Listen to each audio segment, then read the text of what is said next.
Well, she played her final season at San Jose State just months ago, but our next guest says something disturbing was happening behind the scenes, a plot by teammates, including a transgender athlete, to intentionally injure her during a match, and now she's coming forward with new allegations. Let's bring in Brooke Slusher, a former co-captain of the volleyball team and a member of Icons. Brooke, great to have you on the show. So you came on this program not long ago, and you were talking about your former teammate Blair Fleming, a trans athlete who's a biological male, met with an opposing player, right, at Colorado State to get the player to spike the ball in your face. And then you talked about that a little bit, and now you have more information. What can you tell us?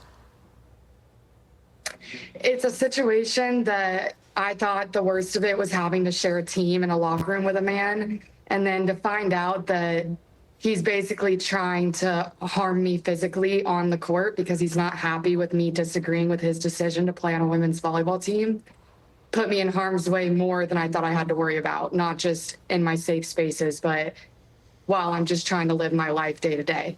And so hearing that these things were going on, and even just on the basis of sharing scouting reports, a player should be kicked off the team. And the fact that that even was just swept under the rug and said it wasn't a big deal shows that there's apparent bias in the situation.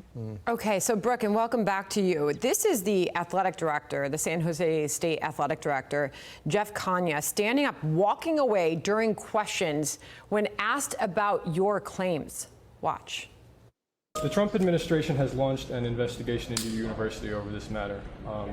Are you willing to cooperate and make similar concessions that the University of Pennsylvania? That's not my decision. Currently, it's in litigation. When this investigation started, what? Okay, I'm done. Were you aware of any? I'm done. Were you aware of any evidence? I'm done. I'm done. I'm done. Stands up and walks away. What was your reaction to that? I mean, after watching the entire video, you see that he had no knowledge on the entire situation. They were asking him questions about what was going on, how they pursued the investigation, and he actually had no idea what even happened during that time and had no knowledge of how they had pursued that investigation and who they interviewed and what was said and any of the facts that they say they didn't get to say there was sufficient evidence. So I just think he was put in a corner because he didn't know any of the information. And as an AD, you should know everything that goes on if there's a Title IX investigation at your school.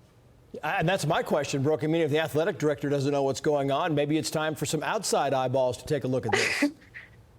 Exactly. And that's what I said in the past was they didn't even bring in anyone to take a look at film that actually has knowledge of the game.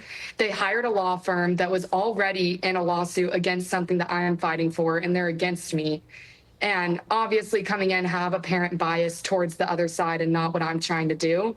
And then they don't even bring in someone to look at film. They just go by what everyone else has to say and decide to believe the few people that obviously aren't going to tell the truth in this situation because they know they would get into big trouble. Well, Riley Gaines has been a huge advocate for women standing up for situations like this. And she said this on X. The SJSU women's volleyball player says her male teammate colluded with their opponent to spike her in the face in a match. The investigation was cleared in 3 days by the same firm that defended the male's eligibility. Beyond corrupt, says Riley Gaines. How important is it that you do have other women like Riley standing up for athletes like yourself? I mean, I think it's a necessity because if we didn't have this group, like if it wasn't for Riley, I probably wouldn't have had the courage in the first place to be like, okay, she's done it, I can do it too. And I think slowly we're seeing that the more people that are doing it, we all have kind of been able to meet each other and get to know each other. And having that support system has been a game changer for me personally. And I'm hoping that just me being a part of that can also show other young athletes that they can do the exact same thing. They have complete free will to speak their mind and what they believe. Brooke, thank you very much for coming back. We'll keep telling your story and we'll stay on it. Thank you so much. Thank you, Brooke. Thank you all. Hey, Sean Hannity here. Hey, click here to subscribe to Fox News YouTube page and catch our hottest interviews and most compelling analysis. You will not get it anywhere else.